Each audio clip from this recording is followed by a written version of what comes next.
రోజు రోజుకు పవన్ కళ్యాణ్ చేసినటువంటి వాక్యాల మీద పవన్ కళ్యాణ్కి సంబంధించినటువంటి జన సైనికులు చేస్తున్నటువంటి కామెంట్స్ సోషల్ మీడియా వ్యాప్తంగా చర్చిస్తున్నటువంటి వ్యవహారం రోజు రోజుకు రాజుకుంటా ఉన్నది. ప్రస్తుతం సోమాజిగూడ ప్రెస్ క్లబ్లో ఉన్న మనతో పాటు విష్ణు కిషోర్ గారు ఉన్నారు, మ్యూజిక్ డైరెక్టర్. సార్ అంటే ఏంటి సార్ అంటే మీరు ఒక సినీకి సంబంధించినటువంటి వ్యక్తి. పవన్ కళ్యాణ్ అసలు తెలంగాణ వాదం నాగేశ్వరరావు విషయంలో రాలేదు, ఎందుకు కొంతమంది కలిసి పెద్దగా మభ్యపెట్టే ప్రయత్నం చేస్తూ ఉన్నారు. అసలు దీని మీద ఏం సార్? వాస్తవానికి ఏంటంటే పవన్ కళ్యాణ్ గారితో నాకు మంచి అనుబంధం ఉంది. నేను ఒక 3 నెలలు జర్నీ చేసిన.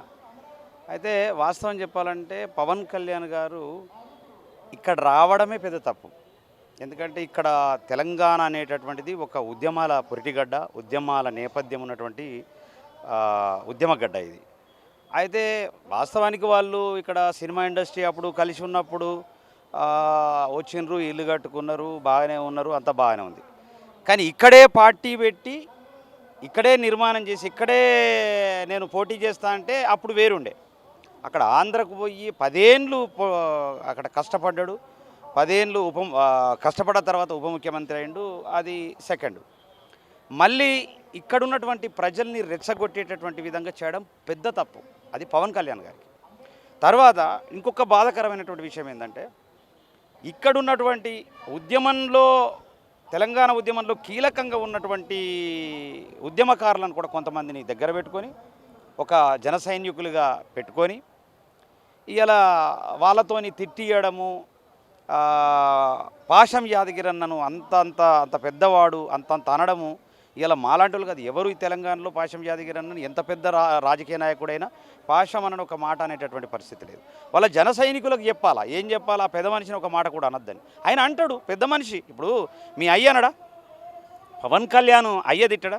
మరి గద్దరన్న ఆల్రెడీ అరే పవన్ కళ్యాణ్ అని చెప్పేసి అనేవాడు అనేటటువంటిది కూడా ఆయన చాలా సందర్భాలు చెప్పడం జరిగింది. మరి అంత చనువుగా అనుకోవచ్చు కదా. మరి పాశం యాదగిరన్నను తిట్టడము, అదేవిధంగా నిరంతరంగా తెలంగాణ కోసమే కాదు, తెలంగాణ వచ్చిన తర్వాత కూడా అంటే ప్రజల పక్షాన నిలబడి మరి పోరాటం చేస్తున్నటువంటి పృథ్వీరాజ్ అన్న కూడా ఆయనను కూడా ఇష్టం ఉన్నట్లు తిట్టడం అనేటటువంటిది సమంజసం కాదు. వాస్తవానికి ఏదైనా ఈ తెలంగాణలో మేము నిప్పులు జరిగే తుపాకి రవ్వల గుప్పెటబట్టి నలిపేస్తాం, నెత్తురు జిమ్మేదారుల్లోన విత్తనాల మైములికేస్తాం, లాఠీలిరిగిన ఓహో లడాయి మానం ఆహా, పిడుగులు పడ్డావోహో మడమలు తిప్పం ఆహా, సమాజహితమై సాగే పోరులో సావో రేవో సాగుతాము జైబోలో తెలంగాణ. అద్భుతమైన పాట రాయిస్తే అప్పుడు ఉద్యమం ఉర్రుతొలగించినటువంటి పాటలు చేసినాం. ఎందుకోసం చేసినాం? నీళ్ళు, నిధులు, ఉద్యోగాలు, మా కళలు.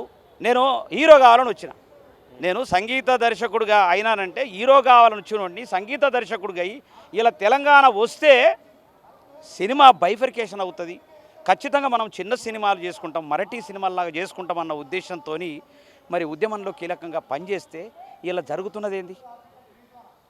ఆల్రెడీ గత ప్రభుత్వం ఒక్క మొండేమో 5 తలలతోని పరిపాలన చేసింది 10 ఏళ్ళు. ఆ 10 ఏళ్ళల్లో కూడా మా కళాకారులకు అన్యాయం జరిగిందని నేను నిరంతరంగా 4800 కిలోమీటర్లు కళాకారుల తరఫున నేను ఆల్రెడీ భిక్షాటన చేసినటువంటి సందర్భాలు ఉన్నాయి. కానీ ఆ ప్రభుత్వానికి వినబడలే, కనబడలే. నేను అప్పుడే చెప్పిన 2015లో నేను చెప్పిన ఎటో పోతున్నది ఇది తెలంగాణ వచ్చిన తర్వాత. ఇప్పుడు ఈ ప్రభుత్వం కూడా ఇలా ఒక్క మొండేమో రెండు మొండాలు ఒక్క తలగా ఇలా పరిపాలన కొనసాగుతుంది. అంటే దాని అర్థం ఏంది? రాబోయే రోజుల్లో ఆంధ్రాకు సంబంధించినటువంటి రాజకీయ నాయకులను ఇక్కడ ఆల్రెడీ ముఖ్యమంత్రులుగా చూడాలా, వాళ్ళ ఇక్కడ ఉన్నటువంటి ఆస్తులన్నీ కూడా ధ్వంసం చేయాలనేటటువంటి పరిస్థితులలో ఉన్నారు.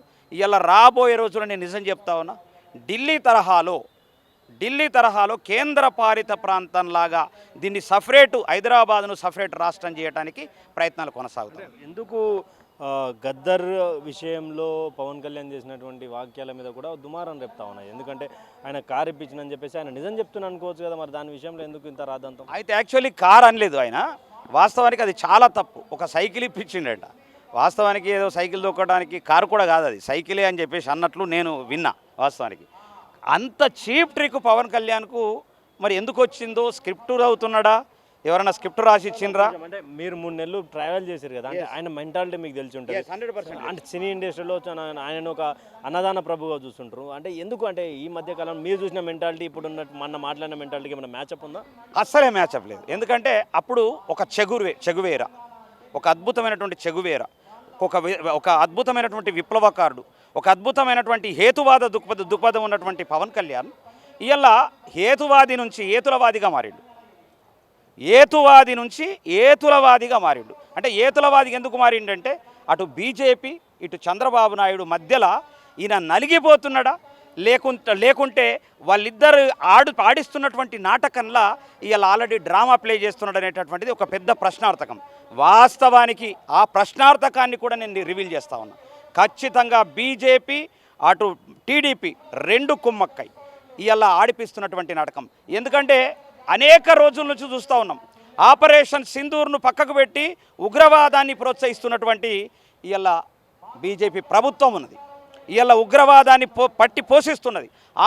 ఆపరేషన్ సింధూర్ని పక్కకు పెట్టి ఆపరేషన్ కగారు పేరు మీద ప్రజల కోసం కొట్లాడుతున్నటువంటి మరి అన్నల్ని ఇవాళ ఏం చేస్తున్నారు, సరెండర్ చేస్తున్నారు. ఇవాళ ఆపరేషను కగారు పోయింది, ఆపరేషన్ ఖజానా అంటే నక్సలైట్లు దాచిపెట్టినటువంటి ఆ ఖజానాను తీయటానికి ప్రయత్నం చేస్తుంది ప్రభుత్వం, బీజేపీ ప్రభుత్వం. అంటే ఎన్ని నాటకాలు ఆడి ఇలా తెలంగాణను క్యాప్చర్ చేసుకోవటానికి ప్రయత్నం చేస్తూ ఉన్నది బీజేపీ ప్రభుత్వం.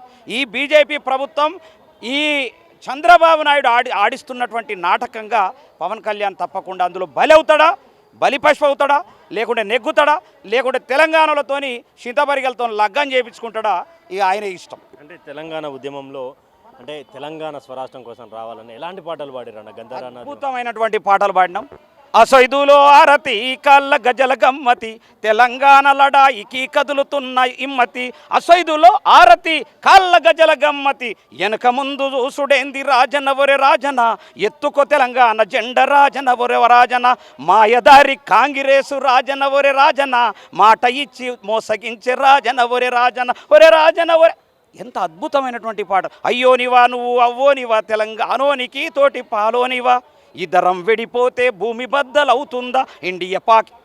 అద్భుతమైనటువంటి పాటలతో ఇలా తెలంగాణ ఉవ్వెత్తున ఎగిసినటువంటి పరిస్థితి నుంచి ఇలా మేము ఏం పాడుకునే పరిస్థితి వచ్చిందంటే, ఓ కేసీఆరో నీ కపట ప్రేమ మానుకో, ఓ రేవంతన్నో నీ అబద్ధాలు మానుకో, తెలంగాణకొచ్చి మీరు తెలంగాణ ముఖ్యమంత్రి అయ్యి మీరు నాశనం చేస్తుంటే, ఓ రేవంతన్నో నీ అబద్ధాలు మానుకో, ఓ కేసీఆరో నీ కపట ప్రేమ మానుకో అని పాడేటటువంటి పరిస్థితి తీసుకొచ్చిండ్రు.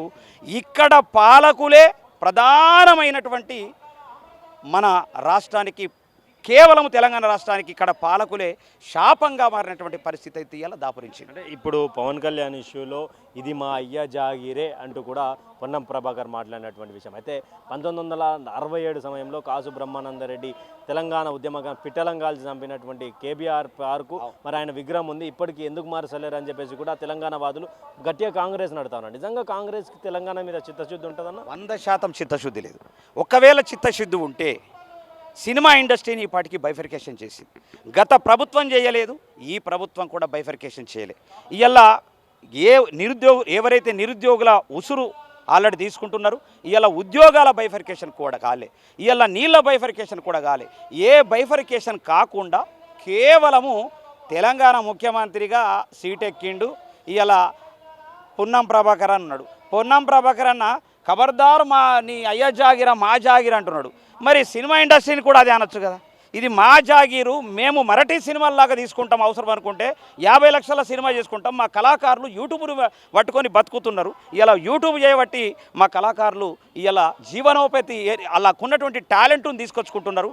ఆ టాలెంట్తో మీరు మళ్ళీ మా పిల్లల్ని తీసుకొని అక్కడక్కడ చిన్న చిన్న పాత్రలు ఇచ్చి ఇలా మా భాషను మా యాసను వాడుకుంటున్నారు. మరి ఖబర్దార్ అని చెప్పేసి అని మేమనాలా, పొన్నం ప్రభాకర్ అంటే కాదు, మేమనాల. పొన్నం ప్రభాకర్ బదులు మేమనాల. ఇవాళ అధికారంలో ఉండి ఒక ముఖ్యమంత్రి దగ్గర ఉండి ఒక మంత్రి అయి ఉండి కూడా ఇవాళ ఉట్టుట్టి గాలి మాటలు మాట్లాడుతున్నాడే తప్ప ఇవాళ బైఫర్కేషన్ దృష్టి పోవాలా, బైఫర్కేషన్ చెయ్యాలా, బైఫర్కేషన్ మీద వాళ్ళ దృష్టి ఉండాలి. ఈ జాగీర్ల మీద ఈ దీని మీద దాని మీద ఉంటే ఎవరు యాక్సెప్ట్ చేయరు. ఇలా కాంగ్రెస్ ప్రభుత్వం 2 సంవత్సరాల నుంచి మహిళలను కోటి మందిని కోటీశ్వర్లను చేస్తారట. చేయగలుగుతారా? 1 కోటి మంది కోటీశ్వర్లను చెయ్యాలంటే ఒక్కొక్కరికి ₹1 కోటి ఫిక్స్డ్ డిపాజిట్ చేయి. 80 లక్షలు 70,000 రూపాయలు 80,000 రూపాయలు వస్తాయి. బ్రహ్మాండంగా ఒక కుటుంబం బతుకుతుంది. 4.5 కోట్ల మందిలో ఉన్నది 1,00,000 మందే కదా మహిళలు. ఆ మహిళలకు ఒక్కొక్క కోటి ఇచ్చిన తర్వాత ఇంకేమున్నది? మీకు ఫ్రీ బస్సు అవసరం లేదు, ఫ్రీ విద్యుత్ అవసరం లేదు, ఫ్రీ ఇల్లు అవసరం లేదు, ఇందిరమ్మ ఇల్లు అవసరం లేదు. బ్రహ్మాండంగా 80,000తోని బ్రహ్మాండంగా కుటుంబాలను అద్భుతంగా మరి చేసుకుంటారు కదా. పని చేసుకుంటే ఇంకొక ₹4 వస్తాయి కదా. మరి ఇవన్నీ అబద్ధాలు చెప్పుకుంటా ఈ అబద్ధాల ముఖ్యమంత్రులుగా అబద్ధాల మంత్రులుగా పరిపాలన చేస్తూ ఉన్నారు. ఇలాంటి పరిపాలన మంచిది కాదు. ఇవాళ ఈ ద్వేషాలు ఎందుకంటే ప్రజల మధ్యలో దేశాలు, కులాల మధ్యలో, ప్రాంతాల మధ్యలో ద్వేషాలు పెట్టడం మంచిది కాదు. ఇది కాంగ్రెస్ ప్రభుత్వం ఆడుతున్నటువంటి డ్రామా, అటు మోదీ ప్రభుత్వం ఆడుతున్నటువంటి డ్రామా, చంద్రబాబు ప్రభుత్వం ఆడుతున్నటువంటి డ్రామాగా ఇవాళ మరి పవన్ కళ్యాణ్ని బలి పశువుని చేస్తున్నారా, లేకపోతే బలవుతున్నాడా, లేకుంటే ఏం జరుగుతున్నది అనేటటువంటిది రాబోయే రోజుల్లో మరి ప్రజలు గమనిస్తారు. ఫైనల్గా ఒక మీ అయ్యా జాగిరా అన్న విషయంపై ఏమైనా పాట ఉంటే అందుకు అన్న పవన్ కళ్యాణ్ అన్నాడు. అంటే అప్పటిదప్పుడైతే నేనైతే పాట కట్టలేను. వాస్తవానికి అయ్యోనివా నువ్వు అవ్వోనివా తెలంగాణోనికి తోటి పాలోనివా, అయ్యోనివా నువ్వు అవ్వోనివా తెలంగాణోనికి తోటి పాలోడి. ఇదే కదా అసలు పాట, అద్భుతమైన పాట. ఇలా జాగీర్ అనేటటువంటిది, అయ్యోనివా నువ్వు అవ్వోనివా అనేటటువంటిదే జాగీరు పాట వాస్తవానికి. ఇక మళ్ళీ ఉద్యమానికి బండెనుక బండి గట్టి 16 బండ్లు గట్టి ఏ బండ్లే వస్తావు కొడుకో, నైజాం సర్కారోడా అన్నాం. మరి ఇలా ఆంధ్ర సర్కారోడా అనిపించకుండ్రి, లేకుంటే తెలంగాణ సర్కారోడా అనిపించకుండ్రి. దయచేసి చెప్తా ఉన్న తెలంగాణ ప్రభుత్వానికి కావచ్చు, ఆంధ్రప్రదేశ్ ప్రభుత్వానికి కావచ్చు, ఇలా చంద్రబాబు నాయుడు కూడా నా సినిమాకు ఓపెనింగ్కి వచ్చినటువంటి చరిత్ర ఉన్నది. కానీ ఇవాళ ద్వేషాల్ని సృష్టించి ఇలా వ్యక్తుల మధ్యలో, ఇలా ఉద్యమకారుల మధ్యలో మరి అనుచితమైనటువంటి వ్యాఖ్యలు చేస్తూ ఆడపిల్లలను అవమానపరిచే విధంగా ఇష్టం ఉన్నట్టు మాట్లాడితే మాత్రం ఖబర్దార్. మరి నేను చెప్తా ఉన్నా ఆంధ్ర పాలకులకు. రైట్. ఇది అంటే విష్ణు కిషోర్ గారు చెప్పినటువంటి విషయాలలో పూర్తిగా మా జాగిరే అంటూ కూడా తెలంగాణలో ఉన్నటువంటి ఉద్యమ నాటి కాలం పాటలను గుర్తు చేసుకుంటా క్లియర్గా మనతో మాట్లాడినటువంటి విషయం. ఆయన 3 నెలల పాటు ఆయన ఉన్నటువంటి సందర్భం కూడా ఉన్నది. సో దానికి సంబంధించినటువంటి కూడా పూర్తి వివరాలు చెప్పారు.